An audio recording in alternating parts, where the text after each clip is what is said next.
विष्णु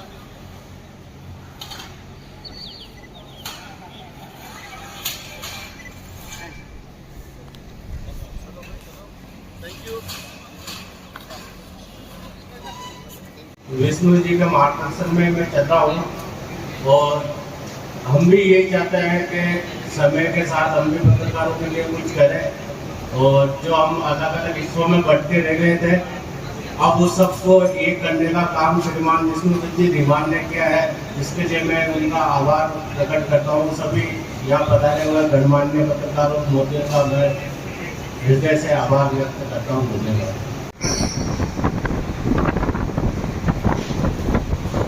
कि आज का मीडिया, आज का पत्रकार, आप लोग गांव कस्बे में रहते हैं, हम छोटे शहर में रहते हैं, हम इतने विष्णु जी धीमान, वरिष्ठ पत्रकार आदरणीय सिद्धार्थ जी, अरविंद जी और गुरुप्रभु साहब और तमाम मंचासीन अतिथि और समस्त विराजमान गणमान्य मेहमान को, पत्रकारों के बीच में बोलना बड़ी टेढ़ी खीर है। क्या बात कहें क्या ना कहें, कोई वार्तालाप तो बात अभी रख सकते हैं, लेकिन आप लोगों के लिए क्या बोले। अभी मैं ज्यादा बात तो सुन नहीं पाया, लेट आया, मैं माफी चाहूंगा। अभी अरविंद जी की एक बात सुन रहा था, एक समय था जब 2-2 साल लग जाते थे एक छोटा सा कॉलम वो एडवर्टाइजमेंट लगवाने के लिए। आज समाचार पत्रों के 2-3 पेज फ्रंट पेज जो होते हैं वो विज्ञापन से भरे होते हैं।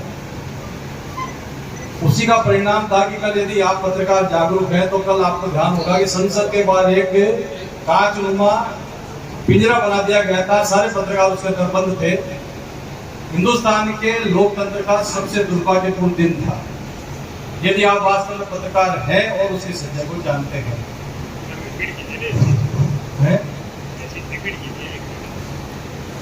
इस बात को रिपीट करो। सभी पत्रकार बंधुओं को मेरा सादर प्रणाम।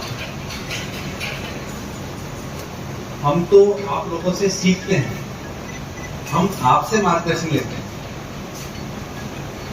आप भी समाज का हिस्सा हैं, हम भी समाज का हिस्सा हैं।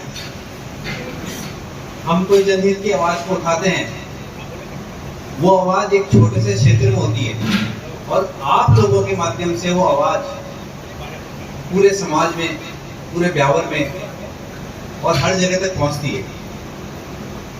तो हम समाज सेवा के क्षेत्र में, राजनीति के क्षेत्र में कोई भी काम करते हैं तो आपके बिना अधूरे हैं। और ब्यावर जिला पत्रकार संघ का जो एक प्रथम परिचय सम्मेलन रखा गया है, उसमें आपने मुझे बुलाया, बहुत अच्छा लगा और उम्मीद करते हैं कि आप और हम मिलकर जो जिला ब्यावर हुआ है, तो वो ब्यावर के जिले की होने की जो फीलिंग है, उसके लिए हम सब घड़ी से घड़ी मिलकर, एक दूसरे के साथ मिलकर इसको वास्तव में जिले की तरफ ले जाएं, क्योंकि ब्यावर की जो स्थिति है वो किसी से छुपी हुई नहीं है।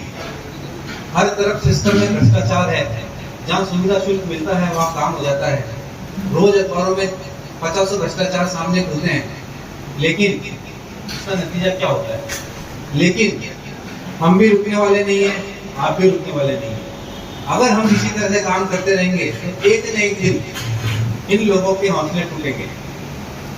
मैं जहाँ तक अपनी बात करता हूँ, चाहे किसी भी विभाग की बात कर लें, ब्यावर में सबसे फेमस है नगर परिषद, वो किसी छुपावा नहीं है। नगर परिषद के आयुक्त महोदय के खिलाफ मैंने अपने व्यक्तिगत कैपेसिटी में मुकदमा दर्ज कराया है। मुझ पर कई तरह के दबाव आए हैं, कई तरह के ऑफर आए हैं, लेकिन मैंने कहा मैंने मुकदमा इसलिए नहीं कराया। मुकदमा इसलिए कराया है ताकि सिस्टम में रिफॉर्म आए, पारदर्शिता बढ़े, लोगों को ये पदाधिकारीगण, सदस्यगण और विभिन्न क्षेत्रों से आए मेरे अग्रज, मेरे बड़े भाई, सम्माननीय गोपी मिश्रा साहब, सम्माननीय अजय जी शर्मा साहब और अरविंद जी माथुर साहब, सभी को मेरा नमस्कार। और जिस तरह से आज का ये कार्यक्रम ब्यावर जिला बनने के बाद में ये रखा गया है, इससे पहले हमने ब्यावर जिला पत्रकार संघ का गठन किया था। और बार बार हमारे पास में इस तरह के कुछ ग्रामीण क्षेत्रों से भी और ब्यावर से भी जानकारी मिल रही थी, उपखंड से भी, अन्य उपखंडों से भी मिल रही थी कि भाई पत्रकारों के साथ में कभी कभी किसी तरह के इंसिडेंट हुआ करते हैं, घटनाएं घट जाया करती हैं, लेकिन प्रशासनिक स्तर पर उनका कोई ध्यान नहीं दिया जाता है या फिर इसको इग्नोर करने की कोशिश की जाती है। पत्रकार समाज का एक अंग है और समाज के अंदर जिस तरह की जो कुरीतियां फैलती है उसको अच्छे से अच्छे तरीके से उठाने का प्रयास करता है। उसके बावजूद भी पत्रकारों को कई चुनौतियों का सामना करना पड़ता है और उन चुनौतियों के साथ में जिस तरह से पत्रकारों को कई तरह की जो पीड़ाएं झेलनी पड़ती हैं उनका सामना करते हुए अपनी लेखनी के द्वारा लोगों तक अपनी बातों को पहुंचाने का प्रयास करते हैं। मैं बताना चाहूंगा ब्यावर जिला पत्रकार संघ हमेशा मेरे पत्रकार साथियों के लिए तत्पर है, तैयार है और हर समय उनके लिए जी जान से खड़ा है। हम कभी भी बर्दाश्त नहीं करेंगे हमारे पत्रकार साथी का किसी भी तरह की कोई अनहोनी हो, किसी भी तरह का कोई उनके साथ में मुठाराघात हो, किसी भी तरह की कोई उनके साथ में इंसिडेंट हो। यदि किसी तरह का कोई मामला है, कानून बना हुआ है, किसी पत्रकार साथी ने कोई अगर कुछ लेखनी के साथ में या कोई बदतमीजी के साथ में अगर कुछ कर भी दिया है तो उसका एक नियम, कानून, कायदा है, वो कायदों के साथ ही चलेगा।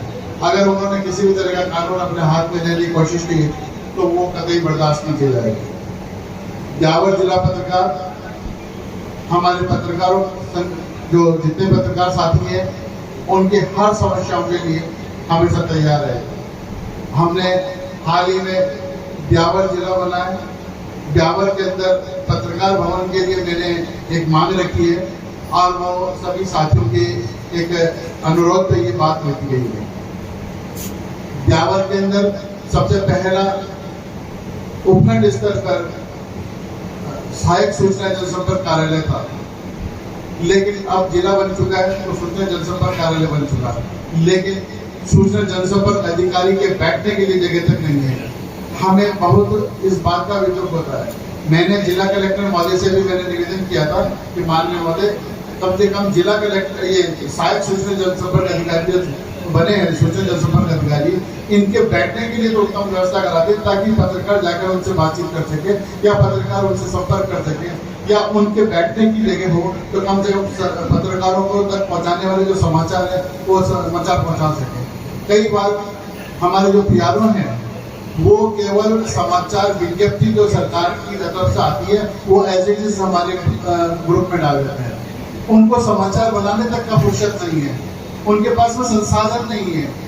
तो कम से कम इन सब लड़ाइयों के लिए ब्यावर जिला पत्रकार संघ तत्पर है, तैयार है और लड़ भी रहा है। मैंने माननीय अविनाश गहलोत साहब से भी बात किया था, अपने यहाँ जो स्वास्थ्य शासन मंत्री आए थे झावर मंत्री खन्ना साहब, उनसे भी मैंने वार्ता की थी और ब्यावर में एक जिला पत्रकार संघ के लिए एक भवन जो एक खंडर पड़ा है उसके आवंटित करने की मांग की थी। लेकिन मुझे ये लगता है कि कहीं न कहीं ब्यावर के जो विधायक महोदय और जो कहना चाहिए कि नगर परिषद के जो सभापति महोदय हैं उनकी कहीं न कहीं कमी, उनकी गलती नजर आ रही है, उनको पूरी तरह से सहयोग नहीं कर पा रहे। और मैं इस मंच के द्वारा मेरे पत्रकार साथियों से बिल्कुल निवेदन करना चाहूँगा कि वो कंधे से कंधा मिला चले, 100% 100% हम अपना अधिकार लेके रहेंगे और यहाँ ब्यावर में जो पत्रकार भवन की बात है वो हम लेके रहेंगे, हमारा अधिकार है। उसके अलावा यहाँ पर भूमि आवंटन की भी हमने बात की है ताकि एक इंडोर स्टेडियम और एक आउटडोर स्टेडियम बन सके, हमारे पीसी करने के लिए जगह मिल सके, हमारे पत्रकार साथी बाहर से आने वाले जो हैं वो उनको रुकने की जगह मिल सके। इसके लिए भी मैंने मांग रखी है इसके अलावा पत्रकारों के साथ में जो एक्रेडिटेशन, जो अपना एक अधिसूचना की जो कार्यवाही होती है, उसकी भी मैंने मांग रखी है। और राज्य सरकार जो अपने चीफ मिनिस्टर साहब है भजन लाल शर्मा साहब को, उनको मैंने ज्ञापन सौंपा था और ये इसी बात को लेकर सौंपा था कि कम से कम उसमें एक सरलीकरण हो। और मैं बताना भी चाहूँगा कि उसमें सरलीकरण के पिछले 25 सालों का पहले एक्सपीरियंस मांगा जाता था, 20 सालों का मांगा जाता था, लेकिन अब उसकी जो सीमा है वो घटाकर 15 साल कर दी गई है। मैं जो पुराने वरिष्ठ पत्रकार साथी हैं, मैं उनसे निवेदन करूंगा कि वो अपने एक्रेडिटेशन के लिए अपने फार्म भरें और शीघ्र ही जयपुर से जो पिंक सिटी प्रेस क्लब के जो प्रेसिडेंट हैं बिल्लू भैया करके हैं और योगेंद्र जी पंचोली करके सेक्रेटरी हैं, उनसे मेरी वार्ता हुई है। उन्होंने स्पष्ट रूप से कहा कि जो वरिष्ठ पत्रकार साथी जो हैं 20 साल से 15 साल से अपनी पत्रकारिता कर रहे हैं, जिनका एक्रेडिटेशन नहीं हो पाया है, वो अपना फार्म भराएं और शीघ्र ही इस फार्म भरने के बाद में, इस प्रक्रिया से गुजरने के बाद में उनका एक्रेडिटेशन करवाने का पूरा प्रयास किया जाएगा। मैं आशा करता हूँ कि मेरे सभी साथी लोग इसी तरह से मुझे अपना सहयोग देते रहेंगे और जो अपनी लड़ाई है उसमें ही कंधा से कंधा मिला के चलते रहेंगे। जहाँ तक कोई और अन्य संगठन की बात है, नहीं किसी तरह का कुछ नहीं है, वो भी अपने भाई हैं, वो भी अपने